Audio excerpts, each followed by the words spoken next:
নবীর সাহাবী হানজালার ঘটনা আমরা জানি। বিশ্ব নবীর সাহাবী হানজালা তিনি যখন এমন করে দুনিয়ার জমিনে আছেন, সবে বিবাহ করেছেন, এই ঘটনা কিন্তু আমরা সকলে শুনেছি। সেই দিন আল্লাহর নবীর সাহাবী এমন করে যুদ্ধের দামামা বাজিয়ে দিল, যাও চলে যাও যুদ্ধের জন্য ঘোষণাটা দিয়ে দাও। যুদ্ধের ঘোষণাটা যখন দিয়ে দিলেন, আল্লাহ নবী বিশ্ব নবী আমার হাবিবুল্লাহ জনাবে মুহাম্মদুর রাসূলুল্লাহ নির্দেশনায় যখন যুদ্ধের ঘোষণা দেওয়া হলো, হানজালা বাড়িতে নতুন বিবিকে রেখে থাকতে পারলেন না। বিবির কাছ থেকে উঠে চলে আসলেন, নতুন বিবাহ করেছে বাসর রাত, সেই বাসর রাত থেকে চলে এসে আল্লাহ নবী ডেকেছে, তাদের গোসলটা ফরজ হলো, গোসলটা করবেন। এই সময়টা তিনি নষ্ট করলেন না, আমার বিশ্ব নবী হাবিবুল্লাহ ডেকেছে, অতএব আমার হাবিবুল্লাহ ডেকেছেন, আমার যদি দেরি হয়ে যায়, এই কারণে তিনি গোসলটা না করে সোজা চলে গেলেন। কার জন্য? আমার নবীকে ভালোবেসেছেন, আমার নবীকে মহব্বত করেছেন, সোজা চলে গেলেন যুদ্ধের ময়দানে। যুদ্ধের ময়দানে গিয়ে এমন করে যুদ্ধের ময়দানে কাফের বেঈমানদের সঙ্গে যুদ্ধ করছেন। কাফের বেঈমানদের সঙ্গে যুদ্ধ করতে করতে একটা পর্যায়ে চলে যায়, বেঈমান কাফেরেরা হানজালার উপরে তলোয়ারটা চালিয়ে দিল। হানজালা দুনিয়ার জমিন থেকে বিদায় নিয়ে চলে গেলেন। আল্লাহর নবী যখন যুদ্ধ থেমে গেল, বিশ্ব নবী আমার বললেন, বাবা সাহাবীরা যাও, সমস্ত যুদ্ধের ময়দানটা খুঁজে খুঁজে দেখো, কোথায় আমার সাহাবীরা পড়ে আছে, কোথায় আমার সাহাবীরা পড়ে আছে, কোথায় আমার সাহাবীরা পড়ে আছে। যাও যাও চলে যাও, যুদ্ধের ময়দানটা খুঁজে খুঁজে দেখো, লাশগুলো একটা জায়গায় করো। সাহাবীদের লাশগুলোকে একটা জায়গায় করছেন। হঠাৎ করে দেখতে পাওয়া যায় আল্লাহ নবী বিশ্ব নবী জনাবে মুহাম্মদুর রাসূলুল্লাহ বসে আছেন। একটা মহিলা এসে সালাম দিলেন, আসসালামু আলাইকা ইয়া রাসূলুল্লাহ, আসসালামু আলাইকা ইয়া হাবিবাল্লাহ। হুজুর, আল্লাহ নবী গো, কে মা তুমি, কে এই যুদ্ধের ময়দানে কেন এসেছো?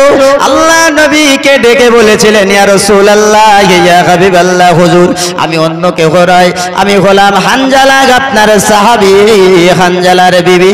তুমি কেন যুদ্ধের ময়দানে এসেছো?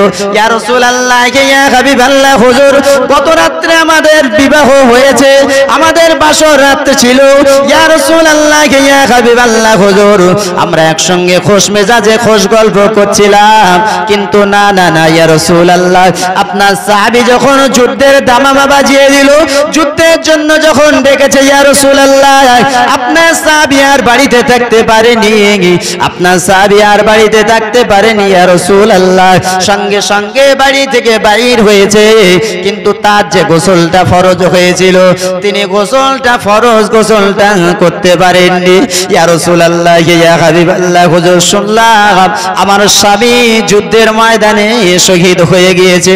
ইয়া রাসূলুল্লাহ ইয়া হাবিবাল্লাহ, হুজুর আমার স্বামী যুদ্ধের ময়দানে শহীদ হয়েছে।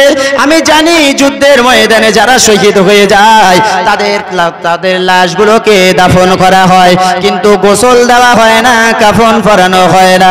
যে কাপড়ে যে শরীরে যে কাপড় থাকে, ওই কাপড় অবস্থায় ওই রক্ত মাখা, হাত কাটা, মাথা কাটা, পা কাটা, শরীরে তীরবিদ্ধ, ওই অবস্থায় তাদেরকে দাফন করা হয়। কারণ হাসরের মাঠে যখন আল্লাহ পাক রব্বুল আলামিন সকলকে তুলবেন, ওই শহীদান বান্দারা উঠবে আল্লাহ দরবারে। আল্লাহ আলিমুল গায়ব, তিনি সবই জানেন। দেখবেন কারোর হাত নেই, কারোর পা নেই, কারোর মাথা কাটা, কারোর কপাল দিয়ে দরদর করে রক্ত করে, কারোর বুক দিয়ে রক্তগুলো গড়িয়ে গড়িয়ে পড়ে। ওই সবাই আল্লাহ পাক রব্বুল আলামিন আলিমুল গায়ব, তিনি জানার পরেও ডেকে ডেকে বলবেন, বান্দারে বলো না তোমার হাতটা কেন কাটা, বান্দা তোমার পা কেন কাটা, ও বান্দা তোমার মাথা দিয়ে কেন তরতর করে রক্ত বাইর হয়। আল্লাহ পাক রব্বুল আলামিনের ওই বান্দা ডেকে বলবেন, আল্লাহ রে দ্বীন ইসলামকে ভালোবেসেছি, দুনিয়ার জমিনে দ্বীন ইসলামকে প্রতিষ্ঠিত করবার জন্য তাজা তাজা প্রাণগুলোকে শহীদ করে দিয়েছি আল্লাহ গো। আল্লাহ পাক রব্বুল আলামিন ওই সময়তে ডেকে বলবেন, ওগো আমার বান্দারে যাও যাও যাও, আমি তোমাদের প্রতি এতটা খুশি হয়েছি, তোমাদের তোমাদের প্রতি এতটা রাজি হয়েছি বান্দারে, যাও আমার দয়ার জান্নাতে, যেটাই যেতে চাও সেই দয়ার জান্নাতে চলে যাও। জোরে বলুন সুবহানাল্লাহ।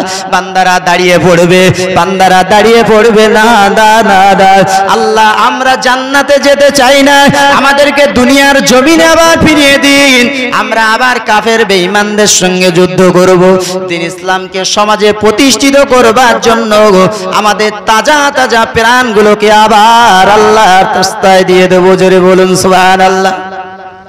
আল্লাহ পাক রব্বুল আলামিন হাসরের মাঠে শহীদদের মর্যাদা এই দিয়েছেন।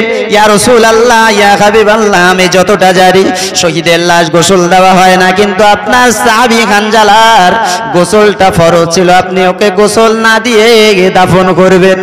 আল্লাহর নবী সাহাবীদেরকে নির্দেশ দিলেন, বাবা সাহাবীরা যাও, চলে যাও হাসরের মাঠটা খুঁজে, এমন করে যুদ্ধের ময়দানটা খুঁজে খুঁজে দেখো কোথায় আমার সাহাবী হানজালা পড়ে আছে, সেটা খুঁজে খুঁজে দেখো।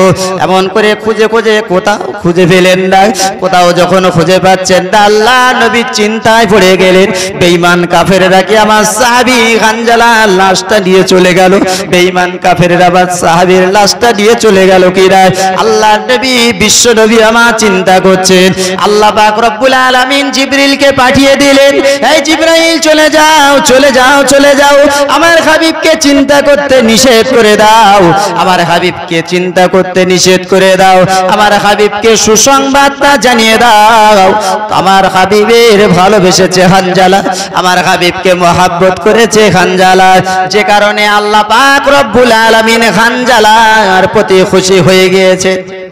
কারণ আল্লাহর নবী বলেছেন, মান আহাব্বানি ফাকাদ আহাব্বাল্লাহ, যে আমার নবীকে ভালোবাসলে, আল্লাহর নবী বলছেন যে আমাকে ভালোবাসলো, ফাকাদ আহাব্বাল্লাহ, সে আল্লাহকে ভালোবাসলো। তাই আমার হানজালা আমাকে ভালোবেসেছে, আমার ভালোবেসেছে, আপনাকে ভালোবেসেছে, সেই কারণে আমি আল্লাহ হানজালার প্রতি রাজি হয়েছি। আমার হানজালাকে দুনিয়ার কোনো মানুষে গোসল দেয় না, দুনিয়ার কোনো পানিতে গোসল দেওয়া হয় না, দুনিয়ার কোনো মানুষে গোসল দেয় না, আমার হানজালাকে দুনিয়ার কোনো মানুষে গোসল দেয় না, স্বয়ং আমার ফেরেশতারা হানজালাকে হাউজে কাউসারের পানি দ্বারা গোসল দিচ্ছে। জোরে বলুন সুবহানাল্লাহ। এটাই হলো আমার নবীর ভালোবাসা।